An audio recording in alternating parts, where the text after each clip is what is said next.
Greetings and welcome to this edition of Positronic. I'm Barry P. Cook. I'm here to talk about episode 5 of Obi Wan Kenobi, which, of course, again is creatively called Part 5. And it starts with a massive flashback to the pre-Order 66 days, and Obi-Wan and Anakin are sparring. And Obi-Wan says something about, oh, maybe I can actually win this time, which is interesting. But it didn't seem to me like they did anything at all to de-age Hayden Christensen. And he looks his current age, and so it doesn't make sense. Like, why would they not?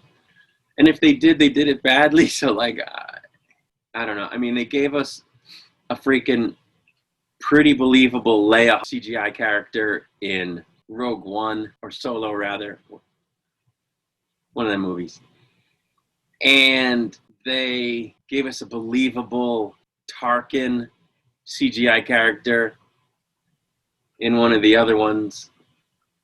And you'd think they could convincingly de-age Hayden Christensen, but nope.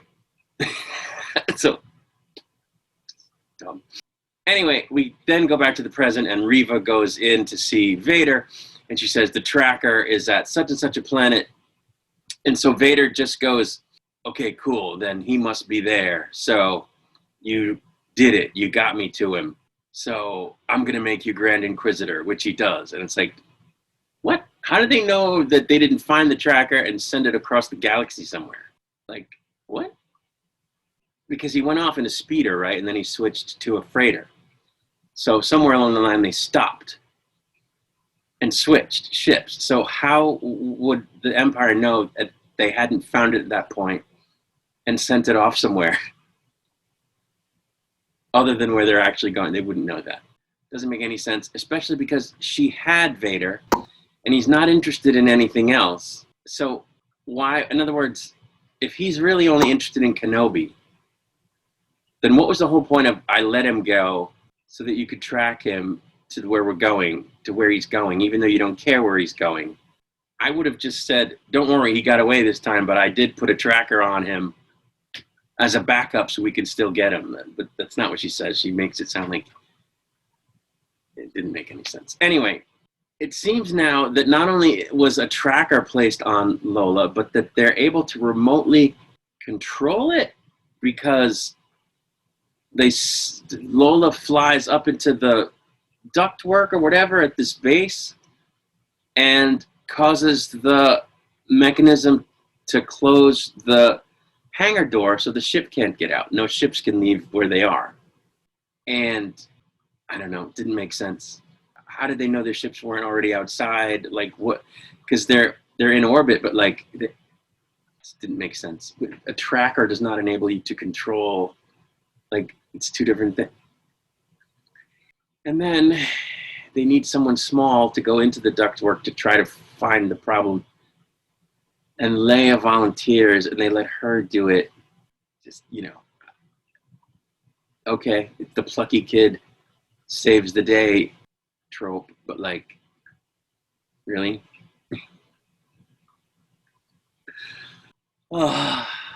Obi-Wan then talks to Reva through the door because she's now arrived on the planet. She knows right where the base is because they have the tracker, I guess. He goes up to the door, and they're talking to each other through this giant steel door. And it's at this point that we see that the fan theories were correct about Reva's origins. She is, in fact, one of the younglings that was present when Anakin went and killed the younglings and all that stuff. And that's fine. I think that's actually a cool thing, cool narrative point. And she talks about how she and her fellow younglings thought Anakin was there to save them from what was going on, and that when he slaughtered her friends, she somehow survived and then played dead, hiding in the pile of bodies. And from this, Obi-Wan deduces that she's not really committed to Vader and that she's hunting him and that she's trying to get to him this whole time, and says that they both want the same thing. which she doesn't believe. She doesn't believe that he wants Vader / Anakin dead. And then she just jams her lightsaber through this door, all the way through, all at once, even though traditionally you have to slowly burn your way through a door with a lightsaber.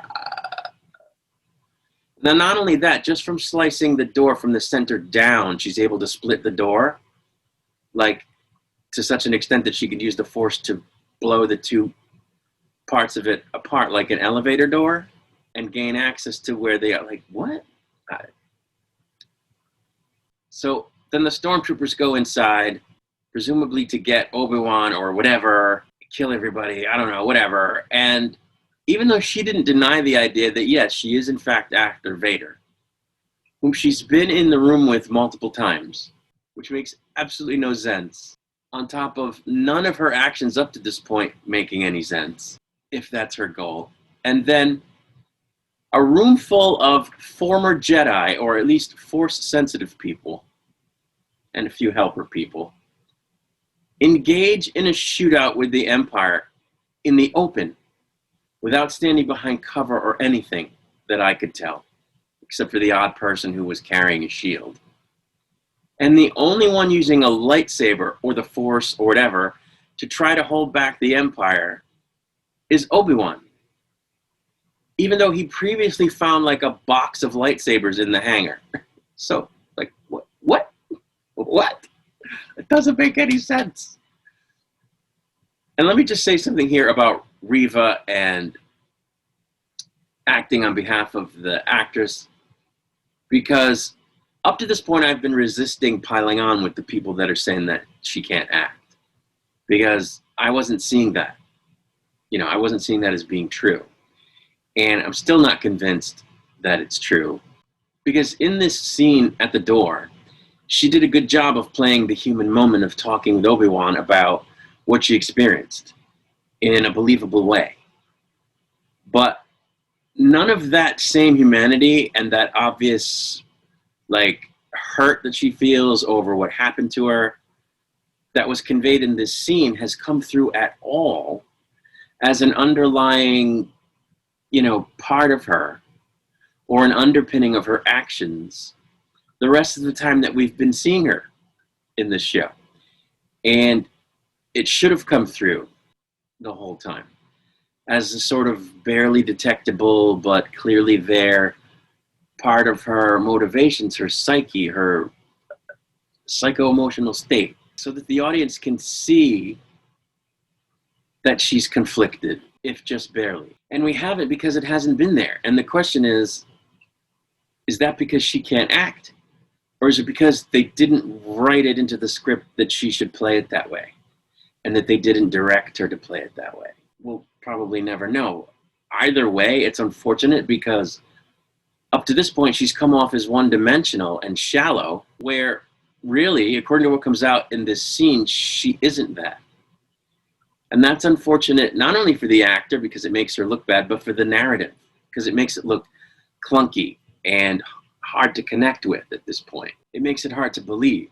It makes this whole revelation seem tacked on. And I think it's a case of what happened with, like, Picard, and which what happens on Discovery.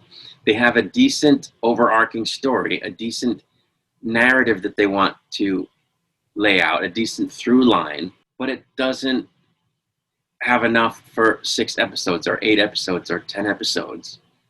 So they pad it with other story points that send that through line like this, and makes it not make sense and takes the impact away. So I think this is another case of where they just, and I've said this before, they should have shortened this. This should have been a 2-hour thing. Anyway, the next thing that happens is Tala goes down, she gets shot. And before Obi-Wan can get to her, she seals the door to block him from the chamber that she's in, and then sets off a bomb. I don't know how that works, but it blows up a bunch of the troopers. Then Vader orders a stand down, and Obi-Wan decides to surrender and go to Vader without a weapon. And I guess we're supposed to think that Vader somehow realized he was going to surrender at that moment. I wasn't clear on that. Obi-Wan then says something about how he thinks she's using him as bait to get to Vader. to get him to show up, which again doesn't make sense because she's been in his presence multiple times. And then he tries to talk to her about how together they could end him, but she doesn't go for it. And then Vader shows up to find that Obi-Wan has escaped custody after Reva sent him back inside the place he just came out of with a pair of stormtroopers from whom he escapes, instead of loading him on a ship to take him to Vader or keeping her eye on him or whatever, because Vader's coming down to see him for some reason. That doesn't make any sense. Then Leia finally manages to open the hangar ceiling after like an hour of looking through a bunch of wires for a red light, while the whole time 14 red lights were staring her in the face, and she just suddenly goes, oh, there it is. Like, what? You've been sitting there doing this through the wires for like 10 minutes, and now it's right there. Like, it's not like you had to reach back and, oh, I think I got it. It's right there in front of her the whole time. Like, what? Okay, come on. And then the robot comes out from behind the wires, and she discovers the thing, the tracker device, whatever, and takes it out. Okay. As the transport ship tries to take off, though, Vader comes in and brings it down with the Force, which I've been talking about, or I talked about at least once already, how nobody does this. Now they're doing it. Okay. Only to find that it's empty. The people have escaped on a smaller ship, which he then doesn't bring down with the Force. Okay. Maybe because it got too far away before he had a chance to lock onto it with the Force. I don't know. Then Vader's alone in this hangar with, just standing there, no troopers behind him, nothing. And Reva attacks him, or rather tries to. And then there's a pretty cool lightsaber fight, during which Vader at first doesn't even use his lightsaber to fight her. He's like using the Force push and getting out of the way like a matador or whatever. And then he takes her now fully ignited double lightsaber from her, takes it apart into two lightsabers, keeps one for himself, even though presumably he already has one, and tosses the other one on the ground to give it to her so they can continue fighting instead of just killing her, which, okay. And she actually bends down to pick it up. Really? You can't just go... Whatever, they fight a little bit more, and he ends up taking it away from her again, and he stabs her through the gut, and he reveals that he was aware the whole time that she was gunning for him, as well as the fact that the actual Grand Inquisitor is still alive because his need for revenge strengthened his will to live, which kept him alive. And then insanely, they leave her there, saying they're going to leave her in the gutter where she belongs, after they just said that you can survive that very wound that she has, which she gave to the Grand Inquisitor, if you're, like, pissed off enough.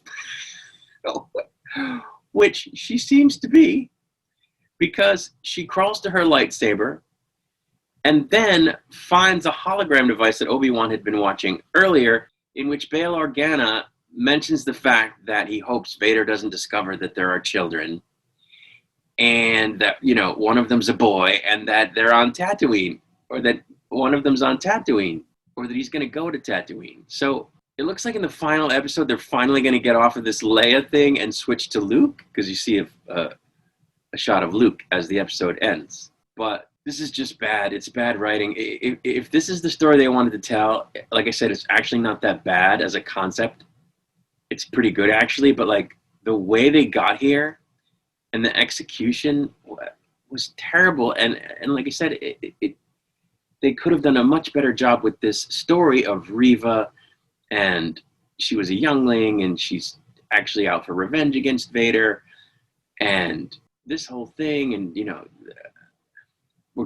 it's about saving Luke, and they could have done this in a 2-hour like movie, and it would have been much more cohesive and made much more sense and have been much more impactful than this meandering 6-hour thing they've produced, because the twists and turns and machinations that they had to go through to stretch the story to 6 episodes has made it not make sense in a lot of ways. So it's just frustrating. I did like the flashback scenes with Obi-Wan and Anakin that were intercut with the other scenes in this episode, because it was cool to see Obi-Wan and Anakin sparring, and it did make narrative sense, within the context of, the prequels. But like I said, they didn't seem to have done anything to de-age Hayden Christensen, so he looked older than he should look, and what the hell? And then there's a line at the end of the final flashback scene where Obi-Wan says, "You're a great warrior, Anakin. What you'll need to win," or something like that, "is preventing you from moving forward. And you will forever be a Padawan." And that's cool because, like I say, it makes sense. But I really hope that's not their answer to the whole, "when I left you, I was but a learner. Now I am the master" thing, which would seem not to make sense now because they've shown that their last encounter was not, in fact, at Mufasa or Mustafar. See, I told you I always do that. In episode 3, but actually 10 years after that. By which point, it wouldn't make sense really to think of Vader as still a learner without some point, story point to make it clear that he still was, which in my mind, they still need to do because there's one line from 10 years before where he says, if you can't get past XYZ, you're always going to be a learner, or Padawan, which is a learner. Isn't enough to cover that to me. Just because we're seeing him still need to win or whatever 10 years later. That's pretty weak. So I hope there's more to that they do more to make that make sense in this last episode. So, I don't know. I'm looking forward to how they wrap it up. I don't see how they're going to wrap this all up in one episode. It's supposed to be a limited series. Are they going to cliffhanger it? Are they going to leave some things unresolved and do a season 2? Who knows? But I will be back with my review of the final episode once it's released. Until then, I take my leave, and of course, I wish you always, may the Force be with you.